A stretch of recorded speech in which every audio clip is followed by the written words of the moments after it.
الله أكبر الله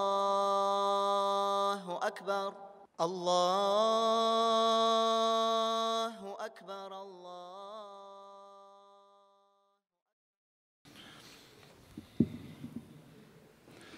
إن الحمد لله نحمده ونستعينه ونستغفره ونعوذ بالله من شرور أنفسنا ومن سيئات أعمالنا من يهديه الله فلا مضل له ومن يضلل فلا هادي له وأشهد أن لا إله إلا الله وحده لا شريك له وأشهد أن محمدا عبده ورسوله.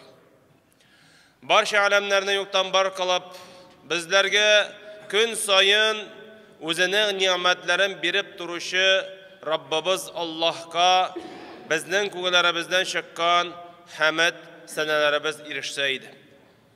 Va hamda bizga bu dinimizni yetkazgan, anlatgan ham oxiratda da bizning uchun ümmetim deb bir shulushi suyukli payg'ambarimiz Muhammad sallallohu alayhi va sallamga bizning ko'nglarimizdan chiqqan salovat shariflarimiz erishsaydi. Rabbimiz Alloh aytdi: "Ya ayyuhallazina amanu taqulloha haqqa tuqatihi va la tamutunna illa va antum muslimun." Alloh taala bizlarga, musulmonlarga, mu'minlarga murojaat etib aytdi: "Ya musulmonlar, ya müminler, bu dünyada yaşaganda Allah'ın emirlerine buysanıp, anın tıyganlarından tıyılıp yaşagız ve hem de bu dünyadan gitkende bari tik musulman halatindagine kite көрігіз dey. Şunun için biz anlarga tiyişmiz, Allah Teala bizlerini bu dünyaya yarattı. Nerse için? Niçin biz bu dünyada yaşayız? Niçin bu dünyada bizni Allah Teala barlıkka getirdi? Bizning yaşayışımızın maksadı neydi? Dürüst. Ol da bulsa ibadet. Allah Teala Kur'an'da aytdı: "Ve ma halaqtul cinne vel insa illa liya'budun." Men kişilerini hem jinlerini bu dünyaya yarattım. Mena ibadet kılsınlar için deyip. Ayı, biz bu dünyada ibadet kılıp yaşarga tiyişmiz. Hem biz elbette anı işlerge tarışabız. Ama lakin vakit uylanmayız.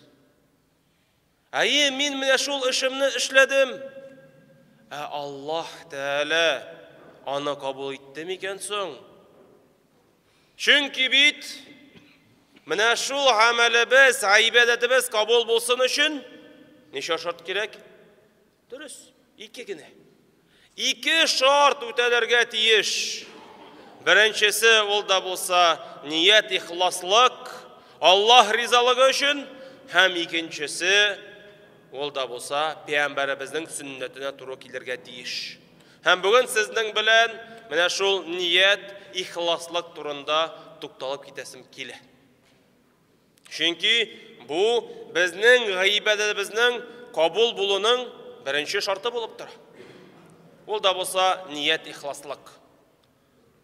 Şunnapta vakit biz kelebez meşitke elhamdülillah namaz okurga deyip birisi bizge şaltardan ayta: "Сейчас быстренько намаз прочитаю, через 5 минут перезвоню." Bizning mine şul ibadetimiz nersege aylandı? Biz anlamayız da, nege ibadet kılam men? Зачем я это делаю? Зачем я намаз читаю? Зачем я в мечеть пришел? Анын турында vakit uylanmayız da. Mine şul ibadetimizning temin sizmeybiz.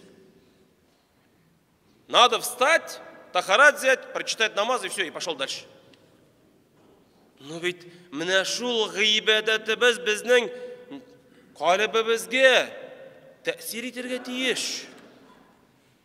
Как-то он должен на нас повлиять. Как Аллах Субханаху ва Тааля говорит, поклонение защищает вас От чего? От грязи, от грехов. Һәм менә шул безнең гыйбәт әдебез. Калганнан соң без нәрсә эшләсәк, что-то если мы совершим, вот намаз ты пришел и пошел с кем-то там, кого-то обвинил, про кого-то плохо сказал. Получается, твой намаз под большим вопросом. Вообще он принят ли у Аллаха? Шуның өчен мөһим түгел. Күп мәсьәләдә намаз укыдың. Ә нәрсәсе мөһим? Ничек син аны укыдың һәм Аллаһ Тәгалә кабул иттеме юк? Менә. Шуның өчен без ихласка кайтырга тиеш. Һәм Пәйгамбәребезнең бер хадисе бар. Ул Муслим җыентыгында килә, Пәйгамбәребез саллаллаһу алейхи ва саллям әйтә: Үч төрле кеше ахирет көнендә судный день беренчеләрдән булып җәһәннәм утына аларны бәрәчәкләр. 3 вида людей, которых первым бросит в огонь. Кемнәр алар? Беренчесе кем Коръәнне тулысынча ятлап, аны кешеләргә өйрәткән. Человек, который Коран полностью выучил, его бросит в огонь. Икенчесе кем үзенең малын факирләргә, мохтаҗларга тараткан. То есть все свои средства он тратил, помогал бедным, неимущим сиротам. Һәм өченчесе кем Аллаһ Тәгалә юлында булган. Кто был на пути Аллаха. И их бросит первыми в огонь. За что? Ничего алай. То есть выучить 604 страниц не каждому дано. И яки мәсәлән тратить миллионы, давать садака, тоже не каждый может. Әмма ләкин менә шул кешеләр ни өчен җәһәннәм утына эләгәчәкләр? Чөнки алар менә бу амәлләрен эшләделәр Аллаһ ризалыгы өчен түгел. Это они сделали не ради довольства Аллаха. И бер галимебез әйтә: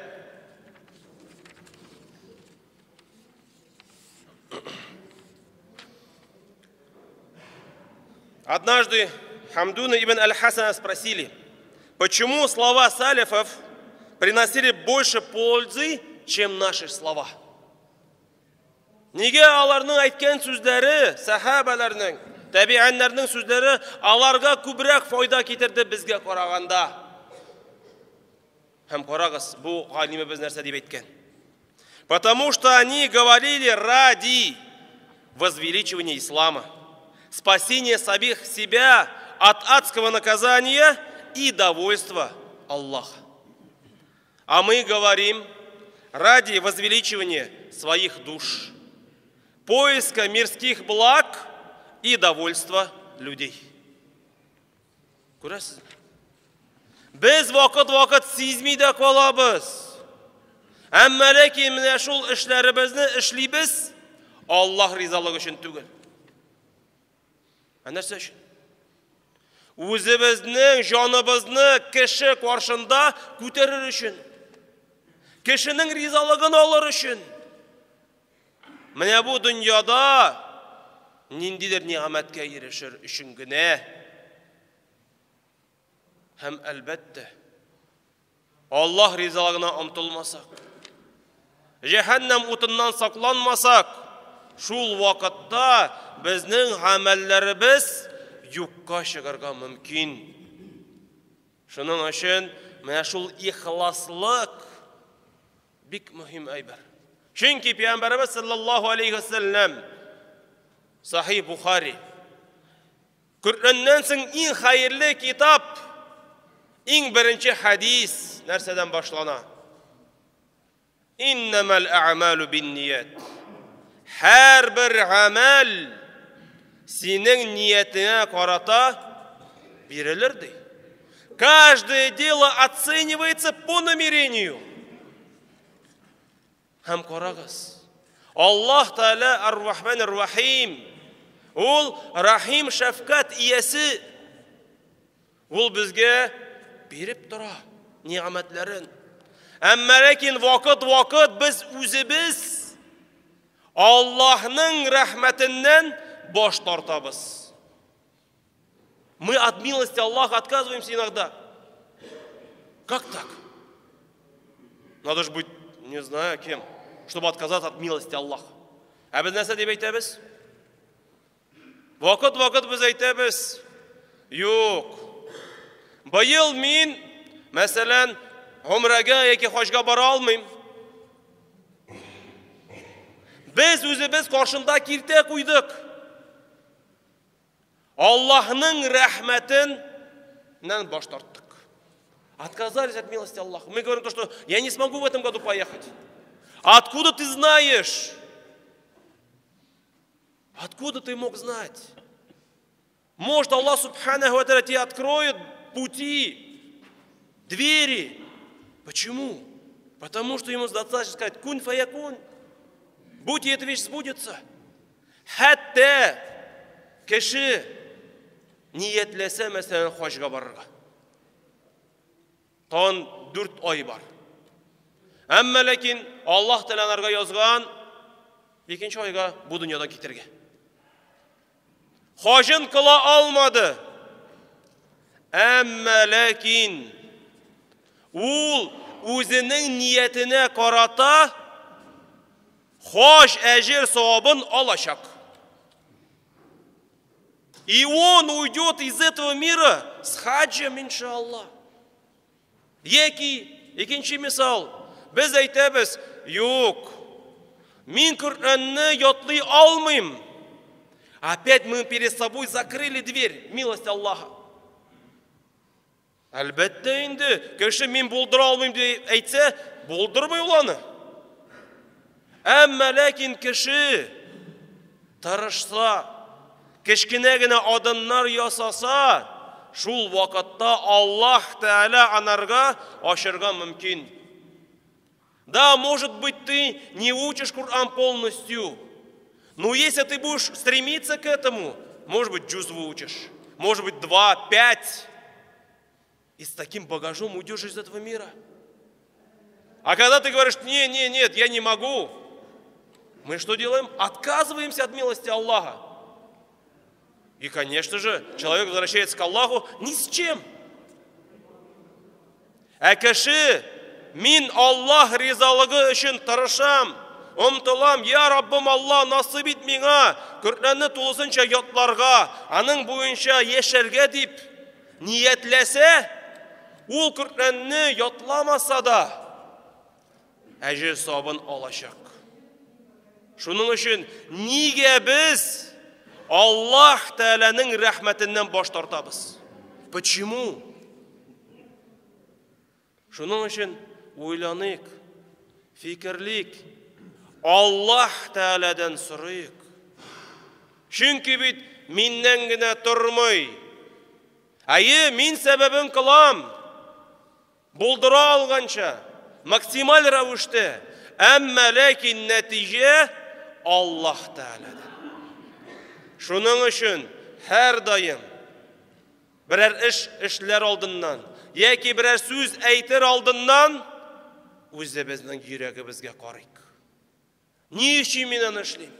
Кем өчен мин аны эшлим? Менә шул эшне эшләп, шул сүземне сөйләп, Аллаһның ризалыгына ирешәмме? Юкмы? Шунысы мөһим. Шуның өчен тырышыйк, омтылыйк һәм Аллаһның рәхмәтеннән мәрхүм булмасак иде. Субханаллаһ бихамдик, шәһәдү ан ла илаһа илля ант, астагфирука ва атубу илейк.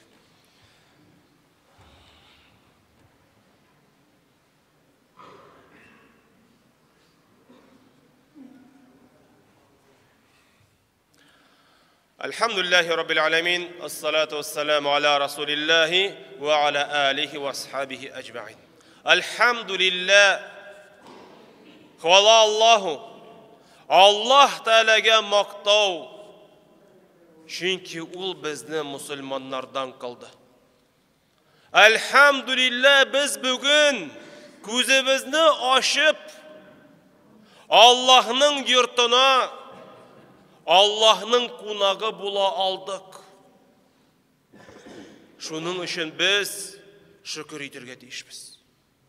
Хвала Аллаху, сегодня ты проснулся, смог взять тахарат, утренний намаз прочитать, открыть холодильник, оттуда что-то достать, поставить чайник, чай попить. Альхамдулиллах. За все эти блага мы Аллаха должны восхвалять. Шөкер итәргә тиешбез. Чөнки Аллаһ Тәала әйтә: «Ләин шәкәртум ләәзидәннәкум». Сез миңа шөкер итеп яшәсәгез, мин сезгә тагын да арттырырмын ди. Еще воздам большим, как в этом мире, һәм Аллаһ Тәала насыйп итсен. Безләрне менә бу йортта, менә бу мәчеттә җыйган кебек, Фирдәүс җәннәтләрендә җыярга. Шуның өчен Аллаһ Тәала безнең кылган гамәлләребезне кабуллардан кылса иде. Безнең белеп белмичә кылган гунах хаталарыбызны гафу итсә иде. Үзенең туры юлына барып, шайтан юлына кирип китмичә мусульман халәтендә ла илаха илляллаһ Мухаммад Расулуллаһ кәлимәсе әйтеп, аның хузурына кайтырган сабитсә иде. Аллаһу акбар, Аллаһу акбар. Allah